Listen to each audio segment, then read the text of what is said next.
You are now live. We are live and we are back. And we are today, this is Broadband Day.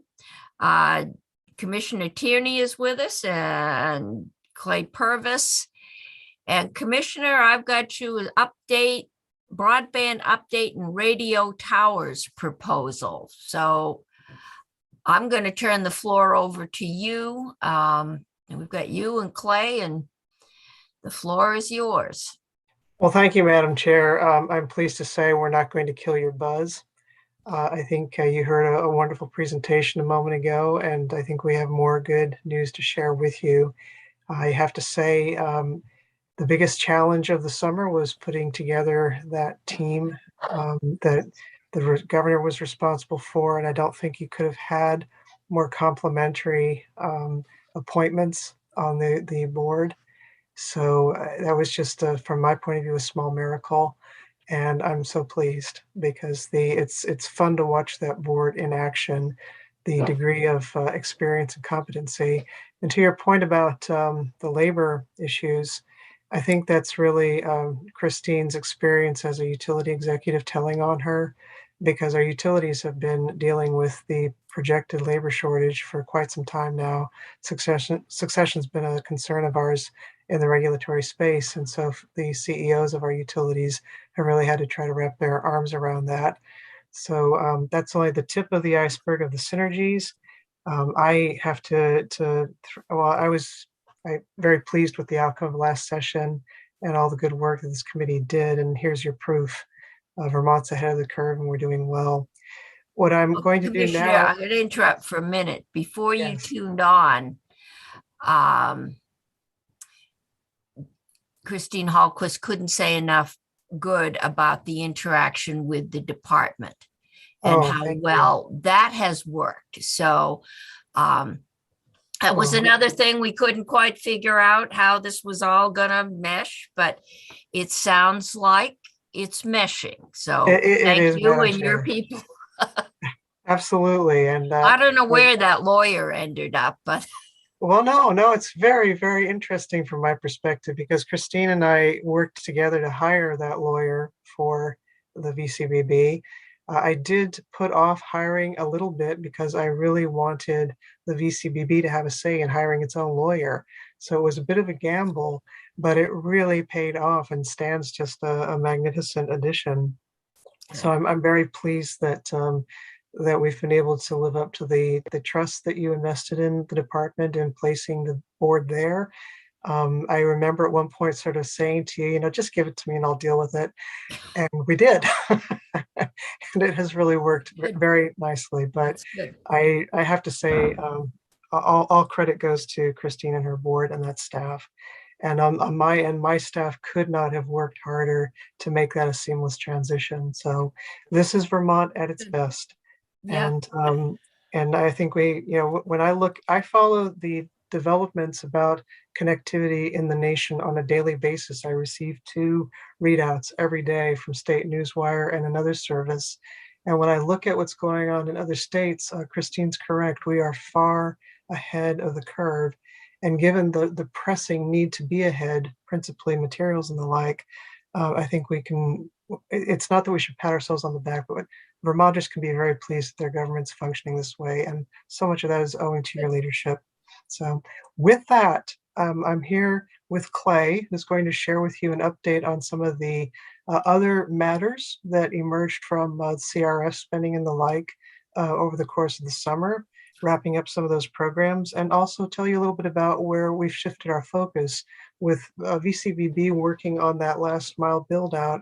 It has really put the department in a position to look at the rest of the connectivity world and to say, okay, what else needs to be done that we can do? And that's where our self-service proposal comes from.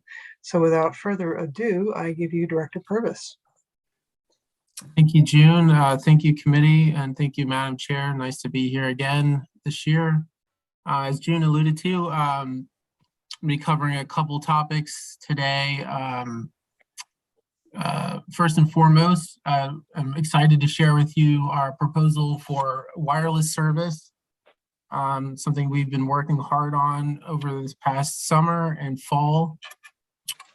Also talk a little bit about our broadband availability statistics, show you kind of where we are, where we've come in the last 2 years, and then follow up with some data on the CARES Act programs that you all funded in 2020.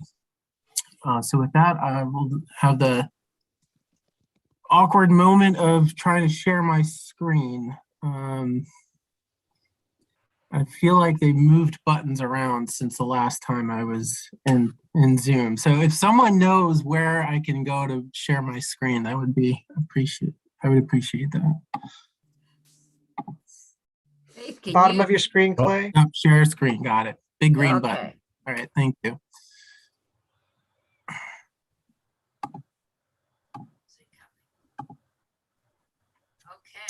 We've got All it. right, I'll start with the best stuff first. Talk a little bit about our wireless proposal. So you all passed Act 71, and that's been moving along. They're taking on broadband and specifically wireline broadband in a big way at the Vermont Community Broadband Board. As you'll recall, we completed the 10-year telecom plan this past June, and that certainly addresses other aspects of telecommunications in Vermont other than just wireline broadband. And the big one that we hear about from Vermonters all the time is cell service. Cell service is becoming more and more important, and we hear about it from all corners of the state, including in some of our suburban and urban areas. So it's a problem that affects everyone. We also hear about it from tourists and most notably public safety. So this summer, once the telecom plan was done, we sat down and thought about what we could do to address cell service in the state. And I think we've come up with a good plan that will certainly be helped with the federal dollars that the state has received. This is not, in a lot of ways, it's not new or innovative what we're trying to do. We've really tried to come up with a plan that fits neatly into the way the industry is already developed in the state, and see if we can accelerate that development and put some towers in places where people really want them and need them, and certainly in places where there are important public safety considerations. So we've called our plan the Critical Communications Infrastructure Program. At a high level, what we want to do is spend $50 million and deploy 100 cell towers, macro cell towers around the state. We want to do cell service that helps people use the phone they already have in their pocket. And so for a lot of people, that's Verizon, that's AT&T service. So national carrier input is a big component of this. So we know, it kind of goes without saying, but we'll say it anyway, mobile wireless service is critical for telehealth, public safety, education, and the economy. Our focus here isn't broadband, so we're not looking at this from the perspective of someone needing broadband at home. This is really about the mobile features of mobile wireless, about voice calls and about mobile data. We know that 71% of calls to 911 originate from a mobile wireless phone. The vast majority of people who call 911 are doing so on their mobile phone. And that's probably regardless of whether they're at home or at out and about. We know that 67% of Vermont telephone numbers are currently registered to mobile handsets. So the vast majority of phone numbers in the state are mobile wireless, and that's growing. And then we know about half of Vermont adults live in a wireless-only household. I think the statistic that sticks out the most to me, though, and these statistics come from the NIH, is that 12% of Vermonters live in a landline-only household. That happens to be the highest in the nation. Every other state, the percentage of adults living in a landline-only household is lower. So Vermont stands out in its high number of folks who've not adopted wireless in any way. As you recall, in 2018-19, we set about doing a drive test of the state of Vermont. This is the first time that anyone had done actual drive testing of wireless service in the state. And you remember the results of those. About 70% of the road miles already have service from either Verizon or AT&T. 65% have service from both. So there's a lot of overlap. We know that 10% of the Vermont roadways lack any kind of coverage, and 62% have poor coverage. So even if there is coverage, that's where you're experiencing dropped calls, you can't hear the person, and these are the areas that we really want to fix. I'll breeze through these, but here are the drive testing results, and you'll notice that the map has grown over time. We've worked with volunteers and other parties at the regional planning commissions and towns to do a lot of additional drive testing. So we've covered a lot of Lamoille County, Central Vermont, and some of Caledonia County as well. And we're very grateful for that work. And Southern Vermont, as you can see, there's a lot of driving in Southern Vermont. And it's just really underscored that when you get off state highways, that the service is even worse. There are many more gaps once you get off the highway. And then here's Verizon coverage, not much better. We know today there are about 400 facilities. These are unique facilities. They're broken down here. So when you think about 100 towers, the goal we're striving for, it's really not that much. I mean, that would end up being 20% of the total build investment in Vermont. So you know what kind of coverage we have today with 400 towers, so you can imagine what an additional 100 will do. So we know new towers can cost upwards of $500,000, and in this day and age when inflation is 7 or 8%, it's probably going to be more than that. Towers are expensive facilities to deploy. Much of the development we've seen in the state, almost all of it has been private. So this would be the first significant public investment of coverage. And what we're seeing now, while there are new towers going up, they're not going up at the rate Vermonters, I think, would appreciate. And as carriers move to 5G, there's going to be a lot of upgrading of existing facilities. And so our worry is that places with no coverage today will not see that new coverage without some kind of support. So we've come up with a proposal. It's a 5-step proposal. I've provided the committee with a longer white paper that outlines the proposal, but it starts with a drive test, and we've actually begun the drive test. We have an RFP out right now to hire, to purchase software and hire consulting services to assist us with that drive test. This will be a little different than the last drive test we did. We won't have phones in a cardboard box. I think it's going to be a little more sophisticated. And we'll have newer, better software that I think will take better tests, and we'll be doing more testing. So we won't just do one pass. We'll do multiple passes of the same road.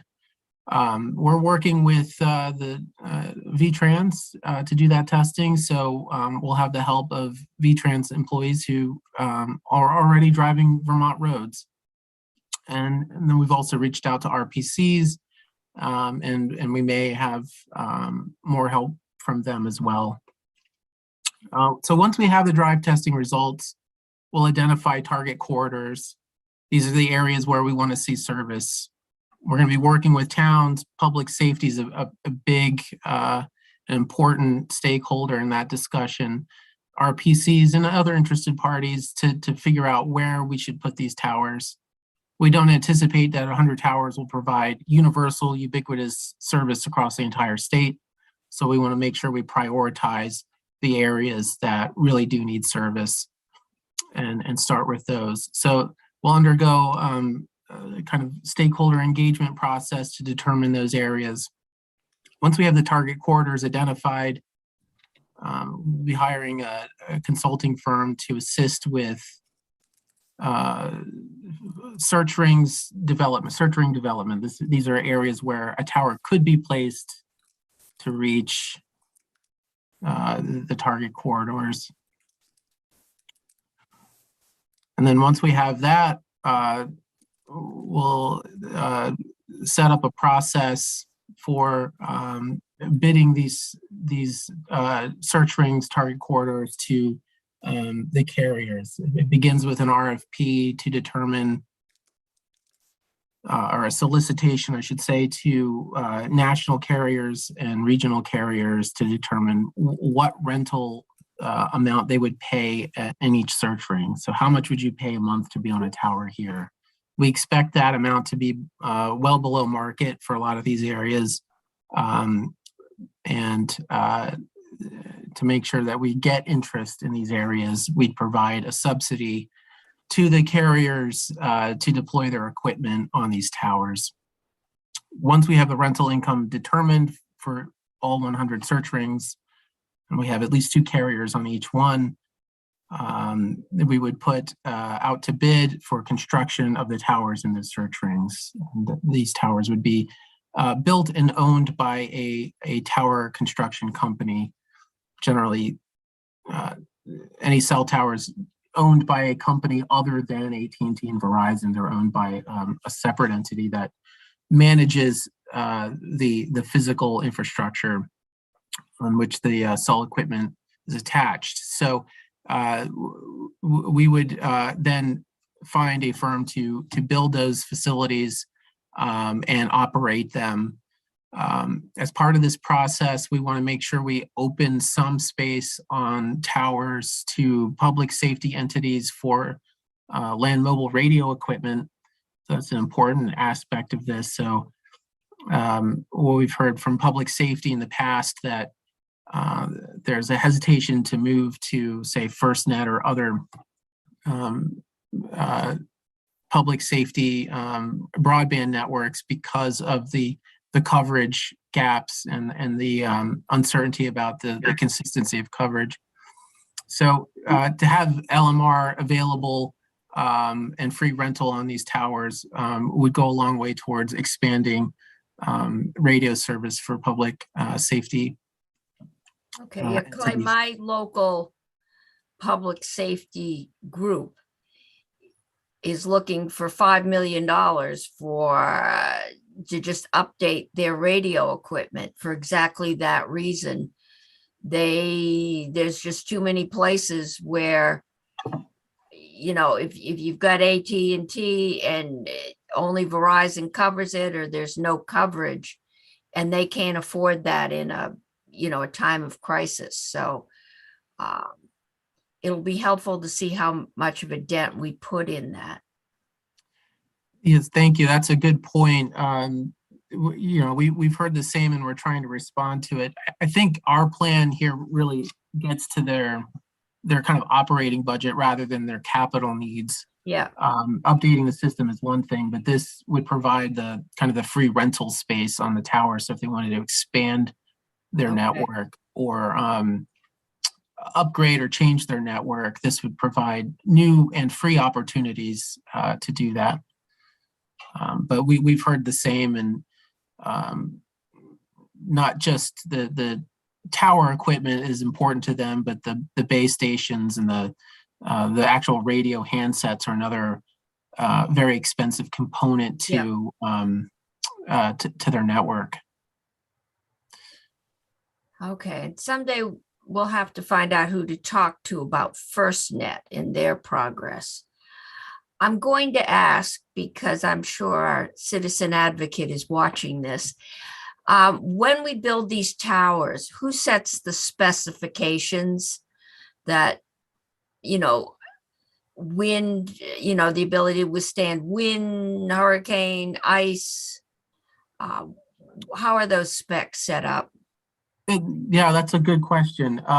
There are engineering standards that the industry follows, set by an independent independent group that advises the industry.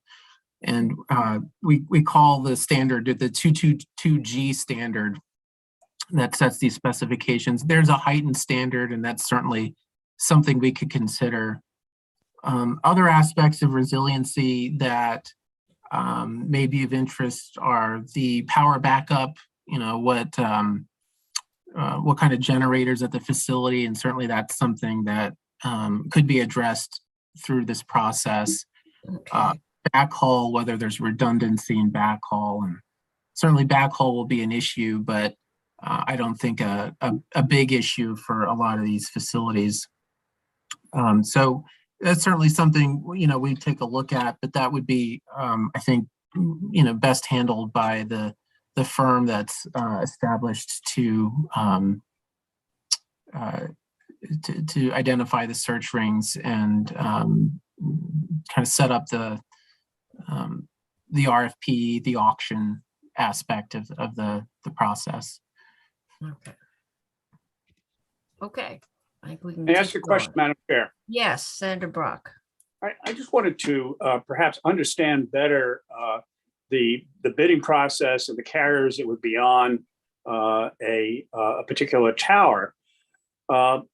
Would there be in the bidding process? Would there be one winner for an individual tower, or could there be multiple people who would bid for their connectivity to be on that tower?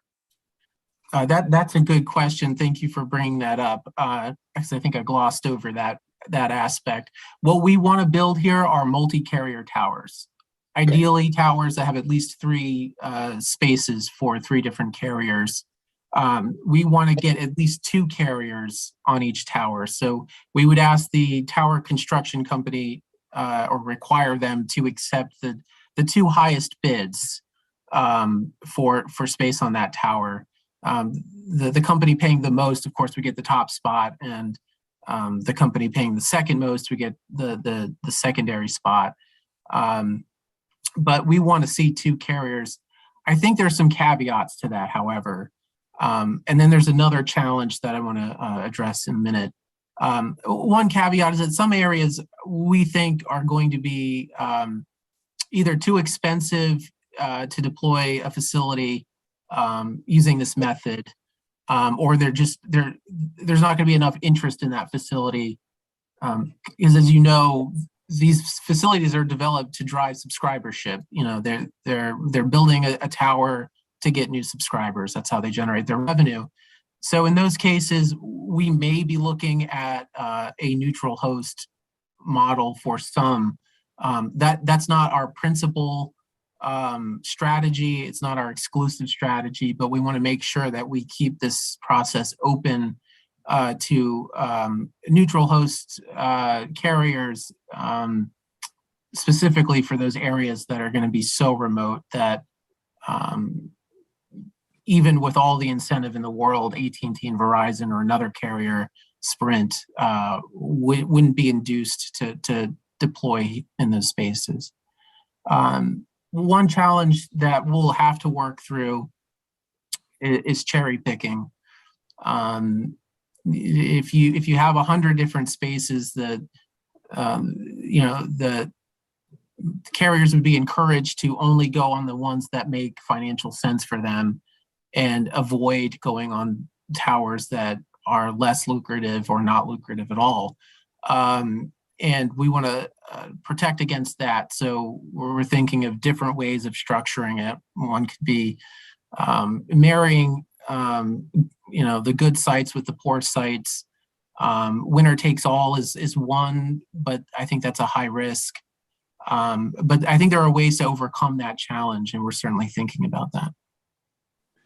Well, I guess one of the questions that would come to mind immediately is, for particular towers or group of towers, if you wound up with Joe's cell service and Harry's bargain cell service on the tower, the people who have AT&T and Verizon going from point A to point B would still probably not have any coverage unless there were, in effect, interline agreements. Is that a risk? We are going to avoid that risk by requiring that national carrier coverage be provided. So we're not interested in Joe's bargain cell service. This has to be Verizon and AT&T. And we've spoken with all the national carriers and I believe all of the regional carriers about this proposal as well. So, you know, we've worked through those concerns, I believe, but we're not interested in developing a site with cell service that you don't buy and you've never heard of before. We want 2 out of the 3 carriers to be national carriers. Well, I remember the issue that we had with Coverage Co, for example, in that we had these cell service set up throughout a lot of rural Vermont, but one particular carrier, in this case AT&T, declined to participate in an interline, in any type of interline way capacity, and as a result, it limited the ability of the driver, who we were concerned about for E911 connectivity, to be able to use those towers. Is that going to be a problem here as well? Or otherwise, is there a way in which we could ensure, as a minimum, that E911 service is available from any carrier who uses one of these towers? No, that's certainly that is certainly a concern that we've thought about and are trying to overcome. When dialing 911, even if you are a Verizon customer, in most cases, you should be able to reach 911 through an AT&T facility and vice versa. You know, and that is certainly going to be an important aspect of this. This is primarily to ensure public safety along state highways. That's why we want to do this. We want to make sure that wasn't that problem though that you had with Coverage Co, is that the AT&T customer or at least some set of customers couldn't get 911 with the Coverage Co radios. I don't remember the specifics of why that was the case, but my understanding was that in a lot of instances they could. The Coverage Co radios were, at the time that they were being deployed, already antiquated technology, and they ran over the top on DSL, which was problematic even if you were a Verizon customer. So I take your point. It's certainly something we want to avoid. But unlike Coverage Co, these are going to be real cell towers with national carriers on them. This is not going to be like the Coverage Co network in any way. Let me just ask one final question: has there been contemplated any requirement on these towers that they be available, much like in a neutral host situation, by whoever the winning bidder is, but to allow some control so that they can profit from adding additional service upon request? We haven't, well, I think there's a couple ways to answer that question. When I think of neutral host in the macro cell context, I really think of the pole being the neutral host. The tower construction company and owner is the neutral host, and certainly they would be able to monetize the facility and add additional carriers as is feasible. They can enlarge and expand at a later point. When it comes to requiring, say, AT&T and Verizon to open up their facilities, they certainly have roaming agreements with other carriers. For instance, VTEL will carry Sprint and AT&T service on their network. So those opportunities are there. At the same time, we want to make sure that we get as wide participation, in the program as possible. So to the extent that expands participation, I think we're open to it. If it contracts and scares carriers away from participation, I don't think that's something we want to look at. Thank you. Okay. Any other questions? Madam Chair, Yes. I have a couple questions. Thank you, Clay. I'm trying to understand the ownership structure you're laying out. So we're paying, we're the state taxpayers are funding construction of the poles, and then doing the organizing to get carriers ready to lease space. Is that how that works? To the pole owner, and then seeking bids for people to do the construction, right? Is that the relationships you've laid out? Yes. And then in exchange for that, we get the pole in place, and we get some bandwidth for 911. But why would we give the pole away? Why not use our money to pay somebody to erect the pole? And these are not, you've described market, competitive in that sense, but there will be some revenue generated. Otherwise, nobody would ever want to own them. So I'm not. Why wouldn't the state maintain ownership and stick that money in a revolving fund for our future telecom needs? That's a good question, Senator Pearson. I think the answer, and certainly reasonable minds can disagree on this point, but I think it's important to consider where these towers are going to go. If there was business case to put these facilities in these areas, I think there would already be cell service there. If you could make money developing these areas, they would be developed. I think the business case at best is going to be marginal, and this certainly helps to have a subsidy of this magnitude. But $500,000 a tower, we don't anticipate that this is going to be 100% of the cost of those towers. We're estimating that is the subsidy that would be needed to develop this many towers, but there's going to be private investment, I think, that goes into them. I think ownership comes at a price, and if you own the tower, then you have to maintain it. And so the question is, what kind of staff and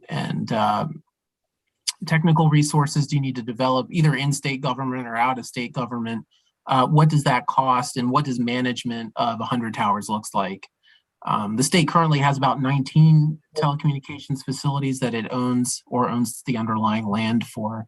And so we have a management aspect to those facilities, but I don't know that owning 100 towers would be something that would prove to be a revenue generator when you factor in the costs.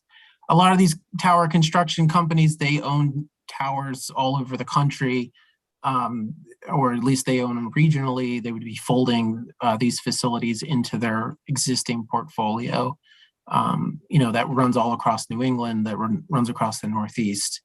So, what we really want is the coverage, and this gets us the coverage, and then it gets us space to deploy our own equipment for state government and municipal government needs, without the headache of owning and managing 100 new state government facilities.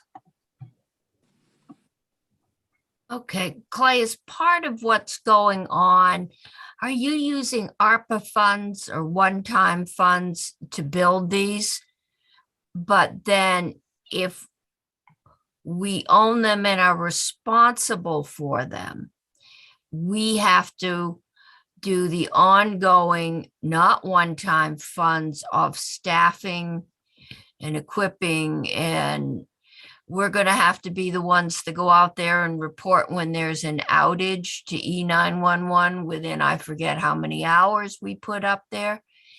And I gather these are probably more remote areas, so it will take us longer. Is that what one of the driving forces here is, the one-time investment versus the ongoing expense? Yes, I think that's an important aspect of this. we've owned telecom facilities in the past, so we know what that's like. What we're trying to do is really get the maximum benefit without the ongoing cost, as you pointed out. I think it's still incumbent on AT&T and Verizon to report outages, as the pole owner doesn't do that. But making sure there's diesel in the generator. If there's a backhaul, there's a fiber cut to the backhaul, getting that repaired. Things like that would take resources and financing to. So what we're manage. really talking about doing is using the one-time money we have to subsidize, and we can live out the details to how we subsidize, but subsidize the building of towers in areas where there just aren't enough customers to make it cost effective for carriers to do it on their own. That's the problem we're working on, right? Correct. Yes. Okay. Any more questions? Did I hear a voice? I'm flying blind here. Okay, so let's keep moving. All right. Well, I think that wraps up our discussion of the tower proposal. Just one last thing about the drive test. We will be testing all the facilities-based carriers as well as FirstNet, and we're going to be starting that this winter and working on that into the summer with our own budget. So won't depend on the appropriation, but we're hoping to have kind of the first statewide picture of what FirstNet looks like now that it's substantially deployed. Okay. Can you do Route 2 going into Marshfield? I have a constituent who says there's no cell service and everybody parks in his business to answer their phone. Yes. I wasn't driving, I was riding, and I have Verizon. I showed a bar going out there, not a big one, but actually as much as I get in Montpelier. So I'm thinking maybe it is maybe AT&T doesn't cover out there. That is certainly a target corridor high on my mind. Yes. The drive between Montpelier and St. Jay it's a difficult one with a lot of gaps, and it certainly needs to be solved. Hopefully without bringing the service to Groton State Forest. I do enjoy not having cell service there, but I think we all have our places where we want to see the coverage. And I also think there are places where we don't want coverage. I think we need to be careful when we select our target corridors and create search rings that we're not,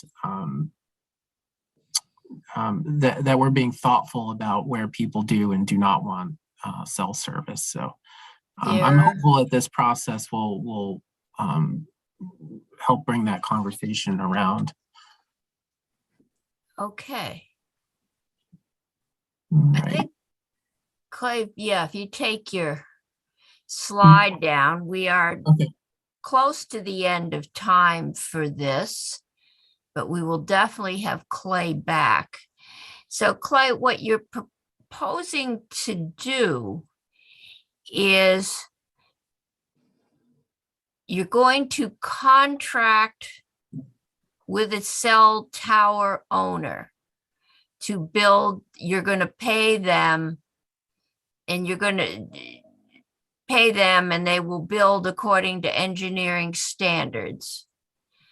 And I assume we will set standards for backhaul and other things, but we will use state money to build the tower or subsidize building the tower, whatever deal you can get. And then the owner is responsible for leasing out space on that tower and the carriers will bid on how much they feel they can pay to have space on that tower, based on the fact that if they thought they could make money on it, they would have done it by now. These are rural roads. Yeah, Correct. Yes, Okay. what the carrier is going to get is a below market, because we've subsidized the tower, so the tower owner can afford to take a below market rental fee from the carrier, and then the carrier is going to get a subsidy for its equipment, up to say $150,000 for the equipment, and a below market rental fee, which we're anticipating will be enough to induce them to want to be on the tower. Okay. So that gives us something to think about. I'm sure we will have you back for more discussion. Commissioner Tierney, do you have anything you want to add at the end? I've got the next discussions, two discussions up, folks are already lining up here, so. And I think a number of those folks are my crew talking to you about energy supply. Madam Chair, Yes. I just wanted to note that we did advertise to the committee that Clay had a short update on CRF funding and the like. And maybe the thing to do is to have him back to present the balance of his slides, or unless you want to take 3 minutes to do that real quick. Can you do it in 3 minutes rather than haul you all back? I can try. Let me We won't ask questions. don't ask questions. Yeah, and then let's see if I can. Okay.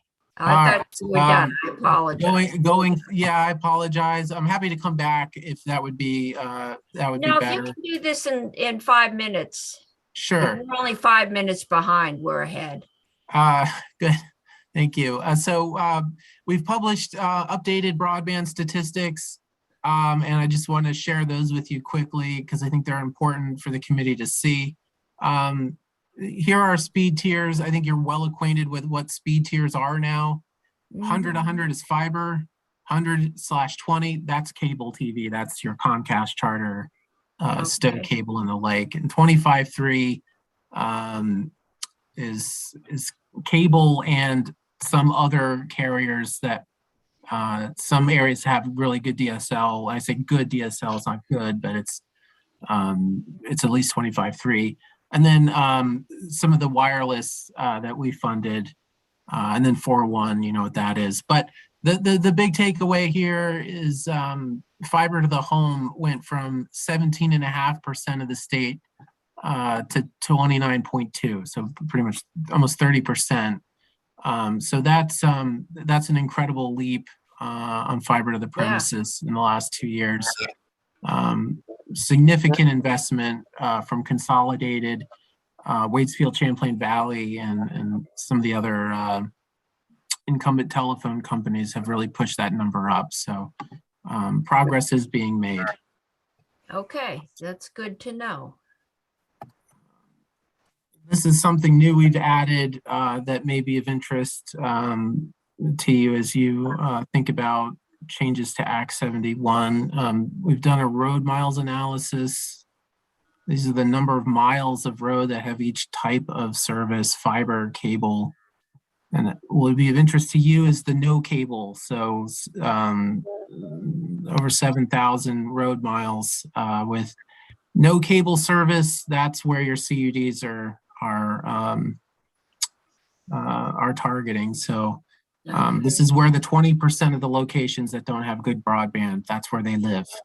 And the takeaways So there. they have no cable and they don't have good broadband. Okay. Yeah, and they live on a lot of roads. That's the takeaway. Few locations, a lot of roads. And Christine Halquist told you that was $55,000 a mile, so you can multiply. I think she did that in her presentation. RDOF, as you know, that is the bidding process for the RDOF program is over, and we know where those are. You see CCI has about half of the target locations. It's about 8,000 locations in the state. So we, all in all, RDOF is going to take care of 14,000 locations that lack 25.3 today. That's a significant investment. Okay, but they may only be bringing that up to 25.3. No, they are all going to do. They're all going to do 100 here. Okay, that's good news then. This is all fiber. The RDOF, the FCC has to authorize the application, so they bid on all of these companies bid, and then once they win the bid, the FCC has a process for approving their application and authorizing the money, the support. Currently, CCI is the only one that's been authorized, so we're still waiting a final determination for the others. But CCI is definitely the largest. Okay. Yes, and they are good to go. They're receiving support already. So this is our 2020 connectivity initiative. All in all, just under 10,000 locations. You can see different types of technology that we deployed. LECAP, all in all, about almost 600 applications. We have a lot of applications that they couldn't get to before the expiration of CARES Act. So not everyone who wanted LECAP could get it. This is a function of time, not money. Okay. Fortunately, but you can see the breakdown of LECAP applications. And this was okay. It comes to the end of my road, or it comes to the bottom of the hill, and it's going to cost me $5,000 to bring it up. It's that line extension, right? That's correct. Okay. We did drops. That was an issue. It goes by my road, but it doesn't come up my driveway, and I can't afford it unless I have help. So we did a lot of driveways. We did a lot of dirt roads and private road kind of installations. And we had good success, especially towards the end. We did a really great project, for instance, in Bolton with Waitsfield, Champlain Valley Telecom. Franklin Telephone did a lot of applications towards the end. Yeah. That really helped those customers. So they told us they have a 10-mile stretch with one customer left. That's right. We're not sure how they're going to get there, but they did sound good. Okay. And then the last is our TBS program. This goes to Senator Sirotkin's question about broadband equity and affordability. So we had this broadband subsidy program. The first year we had almost 3,000 applications, and the second year we had just over 2,000.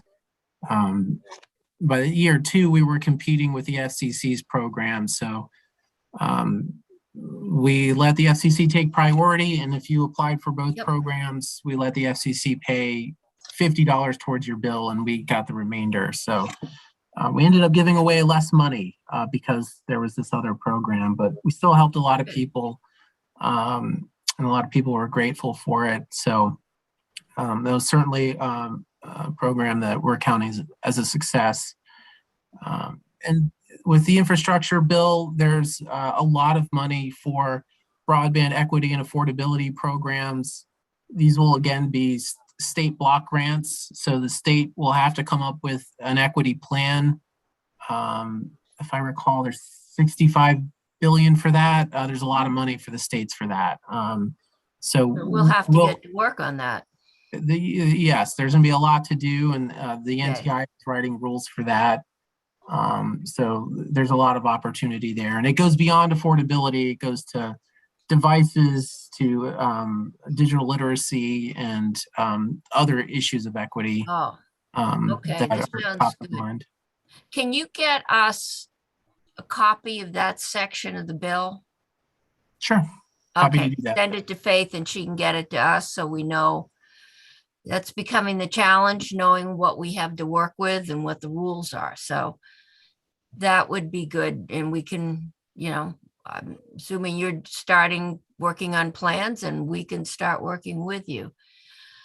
I'm going to have to wrap this up because I think we are Absolutely. over our 5 minutes.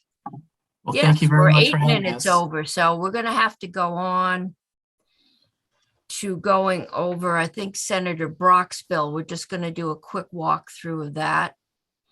And we will have you back. Thank you, Clay. There's Thank you very much. a lot of work in this. Okay, committee, I don't know where everything's gone here. Okay, but Maria is here. And good, and she's going to walk us through S-167, which is, I believe, Senator Brock's bill on modernizing state telecommunications policy. So, Maria, floor is yours. Maria, you're muted. Hi, sorry about that. There all the time. And you'd think when I have to sit here and say that, I wouldn't do it, but I do. So, yes, Maria Royal with Legislative Council. It's nice to see you all. So Senator Brock's bill, S-167, I know you're pressed for time, so I can just tell you in 15 seconds. As you know, the current statutory goal is that every 911 location in the state has access to 100/100 service by the end of the year 2024. And the proposal basically pushes that year out to 2029. And that is actually all that's in that bill for now. So, For now, or that could be a Christmas. forever. It's designed to be a placeholder for other work that we may do. I like Christmas trees and they won't let me decorate the Alzheimer's bill. So maybe this one. Okay, well, that's good. And we already heard from Ms. Alsquist on, they would very much appreciate that, given the reality. And we set these goals. I think we set them before we had any of this money. So these are goals. 2014. Yeah, and there was no way. The other thing that was in the governor's budget, and we need to have maybe Commissioner Tierney back to talk to us, was the proposal to take E911 out of the Universal Service Fund and put it into the general fund, which frees up a lot of money in the Universal Service Fund. We've been using whatever was left over in there to fund our minimal connectivity initiatives prior to all this federal money. So we probably at some point need to have a talk about what that is.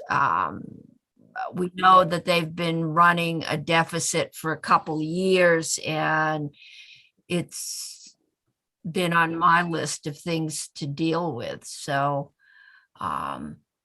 if Approps agrees that they can afford to fund it, they may require an appropriation. But if they agree, then we can probably move on from there. Okay. So we are 4 minutes ahead. And I can give you, I hate to say a 3-minute break,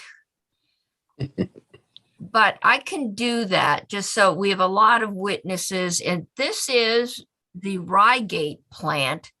I'm trying to reach a decision on this one.